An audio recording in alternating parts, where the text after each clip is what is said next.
I've already filmed this video once today. I then went to review it on the camera because, you know, that's what you do, and I fucking deleted it. It's gonna be one of those days. Hi guys, today I am here to film a very late April wrap-up. Apologies for the lateness, life got in the way. I read a total of 3 books this month, and that was amazing for me because I was in the biggest reading slump of my life, and I mean that because it stopped me buying books, it stopped me wanting to read books, it stopped me caring about books, and most importantly and most sadly, it stopped me caring about BookTube. So, yeah. But I'm back now, I'm back on the reading game. I think I'm over the slump. The video is so late because May has started off being a pretty shit month. So, yeah, and it's going to carry on being a shit month. So there's probably not going to be as many videos as I wanted to start getting back out again in May, but you'll just have to bear with me. After that though, I intend on getting a schedule going. I've said this before, I know, I am shit at keeping my word, but I will, I have to film. I have to stop filming because I miss it. So yeah, like I said, I read 3 books this month. They were all pretty good books. One was huge, and it took me a while to get through, but I did because I am a champion, you know.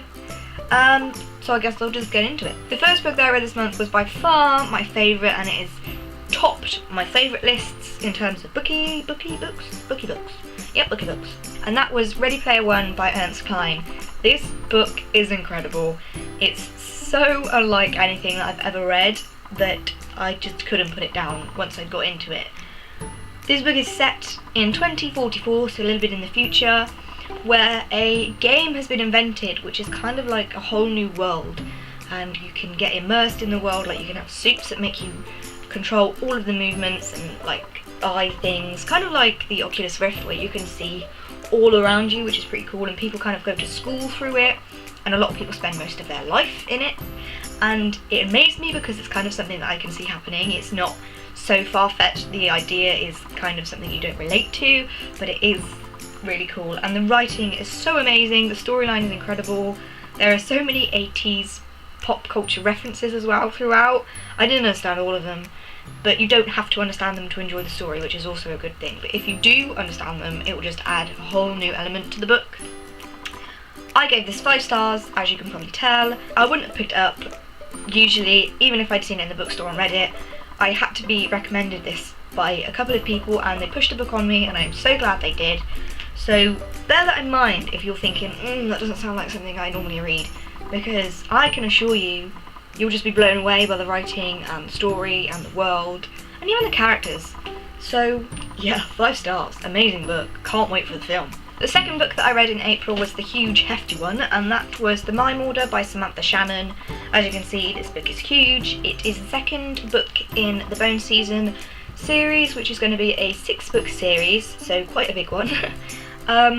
This book was good. It was kind of a letdown for me though, because it was very slow in the beginning. You kind of carry on obviously from where it left off on Bone Season, and the Bone Season was incredibly action-packed, and this one was as well towards the end though.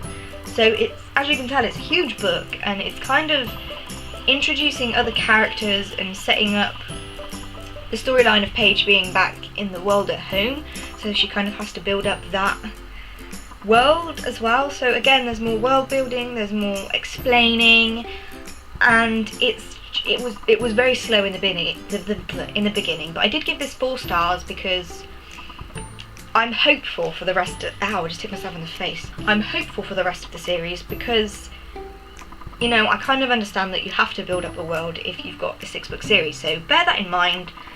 But Paige kind of pulled me through it. She's a very strong, superior character, so she's the reason why I carried on reading, and I think if you read the Bone Season, you'll love Paige. She's incredible. She's so strong-willed and strong-minded, knows her own mind, knows what she's doing, and that's pretty cool to find in a character. And then the final book that I read in April was Landline by Rainbow Rowell.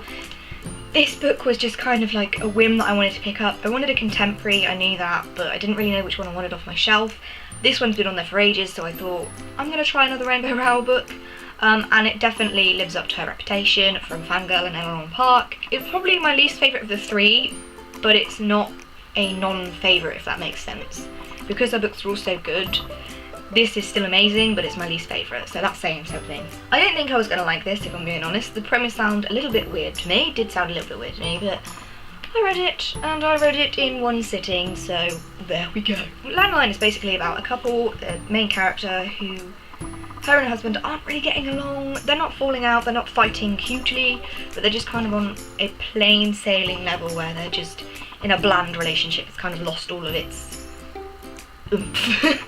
He takes the kids away for Christmas because she's decided to stay for work, and he gets pissed, so he goes. And she goes to her mum's and finds a phone which, when she rings her husband, it rings the husband from the past, before they're even married.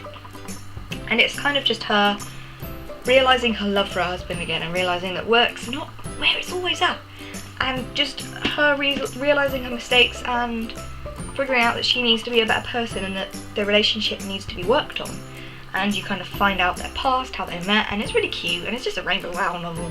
You know, I gave this 4 stars because anything below that is never going to happen to Rainbow Rowell, I don't think. And it's definitely only one I'll pick up attachments too, because I haven't read that one yet. So there we go. I need more Rainbow Rowell in my life because I love this woman. So those are the books that I read in April. I'm hoping I won't delete this video again, because if I do, I'm going to break my camera. I hope you enjoyed this video, guys, and I hope you're looking forward to seeing more from me again, because hopefully that will be happening. I apologise again for being so absent, not just from filming videos, but not even commenting on other people's videos. So I apologise. I hope you enjoyed this video, guys, and I'll see you in my next one. Bye!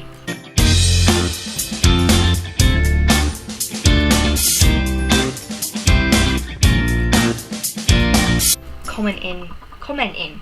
Where's my tea gone? Why is the English language so hard?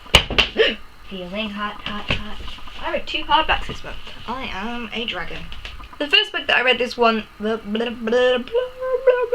sister's in the other room. It's making me feel really awkward. She's watching Supernatural and she won't go downstairs.